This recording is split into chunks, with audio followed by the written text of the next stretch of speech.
Welcome to the Murphy, Sam, and Jodi After the Show podcast.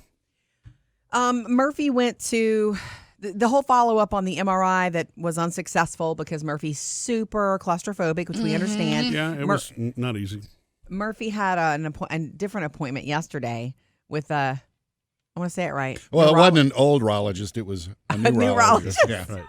Yes, it was a neurologist, not a neurosurgeon. A neurosurgeon, I suppose, is what you elevate to if the neurologist suggests that you need some sort of operation. Surgery, Yeah. right.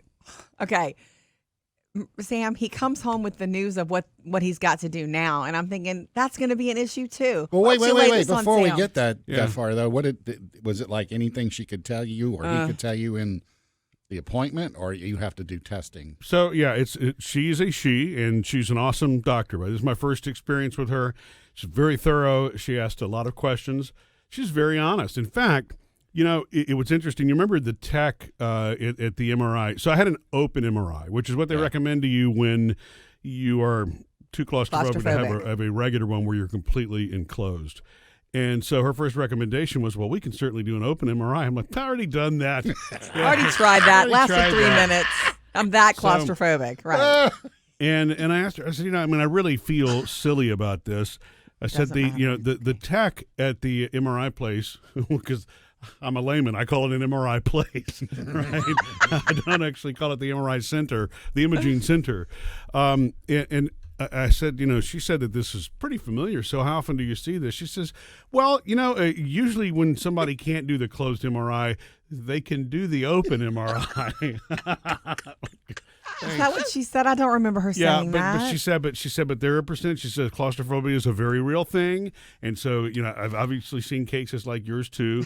So there is another alternative. I had lunch with a friend the other day, my friend who's also a nurse. And she's like, "What's going on with Murphy?" And I was like, "Well, he needs an MRI and can't do it because he's claustrophobic." She's like, "Well, they can give him a sedative. They did. They can do an open MRI. They did." Right. I know. She's like, they need to knock him out. I'm like, yeah. Yes, Mr. Murphy, you're one of the special cases. We have an MRI just for you. Anyway.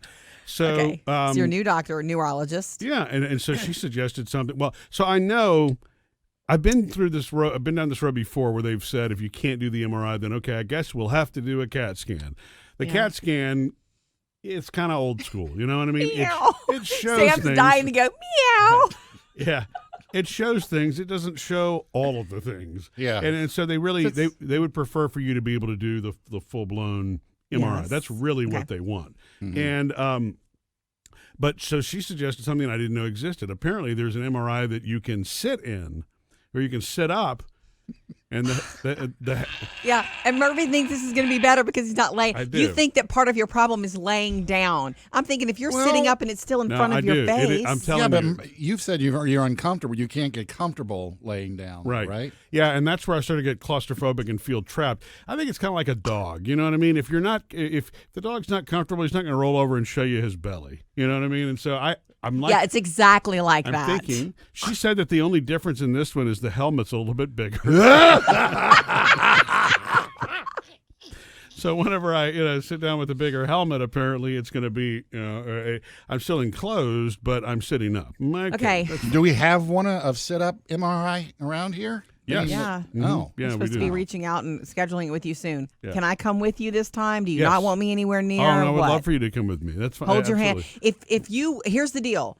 The last time at the open MRI, it was news to me at the last minute, right before she turned the lights out and left. She was like, now you hold his hand. Don't shake him too much. Don't move him around, but hold his hand and talk to him. And then she left the room. I'm like, talk to him. I've been talking to him and Sam for hours. We had just left work. I'm like, I got nothing left. Do I have to talk more? I got nothing. Like I had nothing planned. So it was so boring. It was like, well, I'm going to go to the store later today and blah, blah. Would you like to hear a Hollywood outsider? So listen, Boo, if I get to come in for the sitting up straight MRI, whatever it's called. Yeah. And I'm going to stand there and hold your hand. I will have like a story ready if you want. I will tell you a story. It's gotta last an hour. Would you like that? Yeah, I mean, you can, but like I promise you, it wasn't boring the last time. It was Yes, soothing. it was. No. It was soothing to hear your voice. Even if it was just you saying later today I'm going to Walmart. You have no idea. It's when you got silent that it became a problem. It's like, wait a second, where's Jodi? I feel her hand, but I hear no talking. Sorry. I was out of words. You could always bring a book and just read to him. I will. I'm going to let him pick. I'll tell you a story or read a book. I'm going to let him pick what? What would distract you so much from the fact that you're sitting in front of a screen? I don't think that can be done in the office, but Anything can be done if I decide to do it. So I honestly he I don't reads, know. though. I mean, I'm not reading the books he reads to him. Yeah. I'll fall asleep. Management books. Ugh. Look, I think it's going to be fine, and it's possible that the sit-up MRI is a little bit faster. I don't know why. Maybe it's That's not true. What? No, there's no. You're thinking it's going to be 15 minutes, but they need a 45-minute scan. The position of your body doesn't change the length of time. A scan, yeah. Well, maybe because you're sitting up, it's just not going to take as long. it's a newer technology. I don't know. She says You're that telling yourself that. She says that this is the opportunity for me to complete the MRI.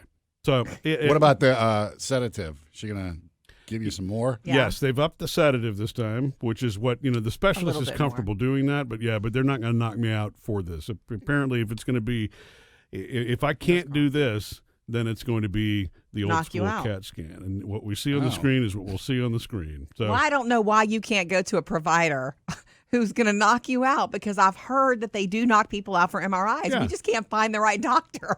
Well, we'll see what happens here. My hope is that if I keep my eyes closed, that wasn't an issue. I did not succumb to the temptation of opening my eyes, which is what ruined it for me years ago.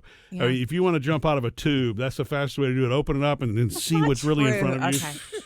Flashing lights 2 inches from your eyes. Anybody would want to get out of that environment. Not really. People with claustrophobia. Yeah. I got in there with my eyes open, and it wasn't a problem, so I don't have that problem. But always reminding you of that. No. But I was fine with eyes closed.